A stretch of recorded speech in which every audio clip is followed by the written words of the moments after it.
Hola niños y niñas, el día de hoy vengo a hablarles sobre los perfiles de la persona docente de educación primaria. Algunas de las características que tiene el docente de educación primaria es que debe ser una persona con liderazgo. ¿Para qué? Para motivar a su grupo a, a salir adelante, a hacer los trabajos, etcétera, ¿verdad? Lo segundo es que debe ser una persona que ame trabajar con niños porque es con lo que va a trabajar durante toda su vida.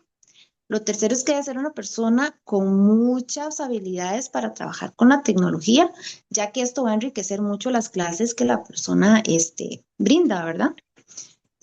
Otra característica es que el docente debe tener una muy buena expresión oral y escrita, además de una muy buena presentación personal y ética para trabajar, ¿verdad?, en este contexto educativo. Un requisito muy indispensable que se requiere para ser docente es haber obtenido un título de educación primaria en una universidad, ya sea pública o privada.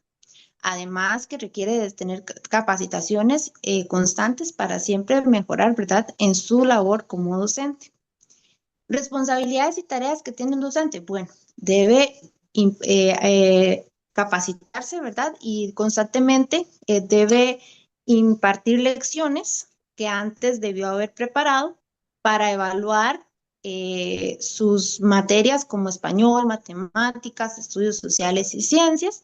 ¿Cómo se evalúan? Bueno, con exámenes, trabajos cotidianos, trabajos extra clase. Además, se debe llevar un control muy estricto de la asistencia de los alumnos. Como docentes tenemos la responsabilidad de hacer que el centro educativo sea un lugar de desarrollo integral. ¿Por qué? Porque nosotros formamos parte fundamental del desarrollo de la personalidad de nuestros estudiantes. Entonces, mediante inculcarles valores cívicos y morales, les estamos ayudando a este desarrollo. Existen docentes que trabajan en zonas rurales, donde las escuelas son pequeñitas y la matrícula llega hasta 30 niños máximo. Esas escuelas se llaman escuelas unidocentes.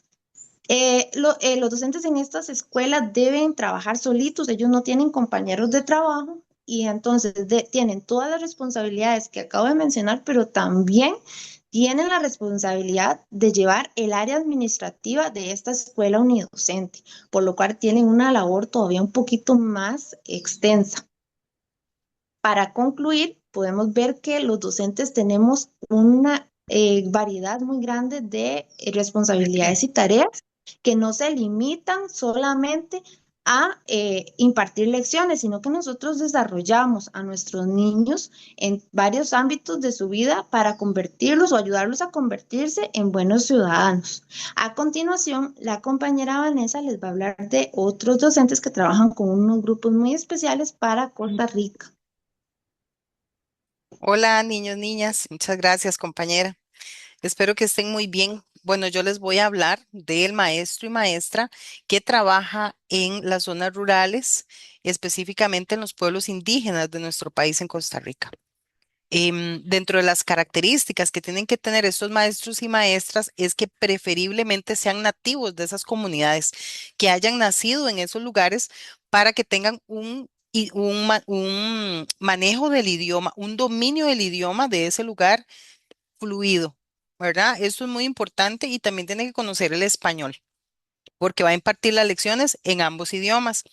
También tiene que tener una cosmovisión de ese lugar, ¿verdad? Cómo esta población indígena de esa zona rural ve el mundo, cómo relaciona el ser humano, los animales, las plantas con el uso y cuidado de la tierra. Eso es muy importante. Aparte de esto, es una persona que tiene que promover actividades culturales como danzas, teatro, charlas y demás, no solamente en el centro educativo donde está asignado, sino que también en la comunidad, para que todo el mundo aprenda de la cultura y permanezca, ¿verdad? Todas esas costumbres, su cultura permanezca con los años.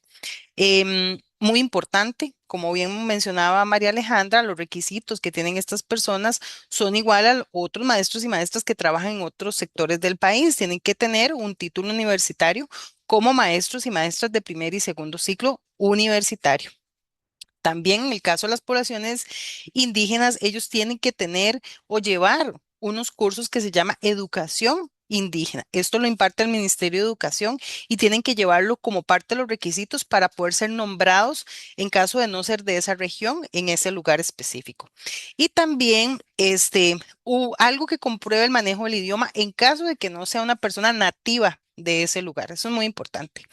Dentro de las funciones y responsabilidades, pues prepara, diseña, ¿verdad? Aplica evaluaciones, las materias, pero en el idioma de esa región y también en español, porque está la materia de español, como bien sabemos.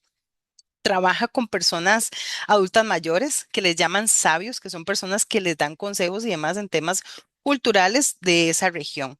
Y ellos propician, como bien les decía, el cuidado y uso de la tierra, que esto es muy, muy importante.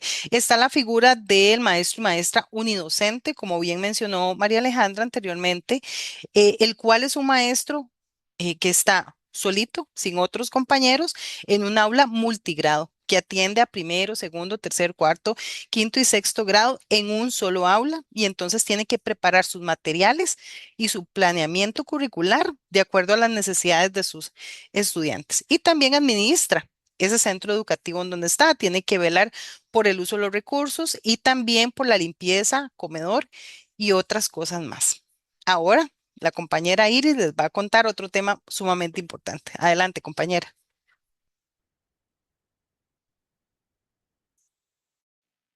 Gracias, niñas y niños. A mí me corresponde ahora explicarles cómo se trabaja en las aulas inclusivas.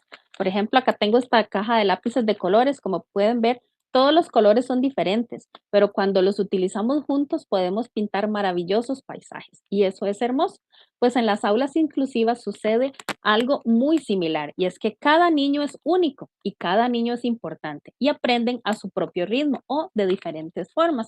Es por eso que el trabajo del docente de estas aulas es suministrar a cada uno de los niños los diferentes materiales y hacer los ajustes a las dinámicas y a la forma en la que presentan la información para que todos ellos vayan aprendiendo al mismo ritmo. Deben estar en igualdad de oportunidades a la hora de aprender, participar y jugar. Y no simplemente estar todos reunidos en una misma aula, sino que debe hacer este proceso de observación.